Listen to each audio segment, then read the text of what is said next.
Mamlakat opa, beni endi yaxshi taniysiz. Shu Yashnobod tumani hokimi Baxtiyorman. Kecha yaxshi niyatlar bilan o'sha obodonlashtirishimizda ishlaydigan 320 nafar ayollarimizni bitta joyga to'plab, qo'limizdan kelgancha mana shu bayram oldi chiroylikina tadbirlarni uyushtirdik, lekin oxirida mana sizni kimdir xafa qildi.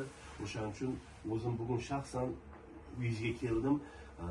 Qo'lingizni ko'targani xafa bo'lmang. Mamlakat opa, endi yaxshi niyatda tashkil qiluvdik. Endi mana ko'ryapsizki, bitta odam chiqqan, hammasini mana bunaqasiga aylantirib, sizni qo'lingizni, sizni kayfiyatingizni to'liq buzilishiga olib keldi. O'sha opani qo'ynilarini olib kimdir nohaq xafa qildi deb aytdilar. Shuning uchun opa sizni qo'lingizni ko'targani, bayram bilan o'zimiz shaxsan bir og'iz tabriklab ko'z-ko'zga tushib ketdik. Rahmat, shunchalik esa rahmat, bayramlarni yaxshi o'tkazing. Rahmat. Mamlakat opa, jon opa, sizga nisbatan kim shunaqa nohaqlik qilgan bo'lsa, u odamni обязательно biz topamiz va chorasini ko'ramiz.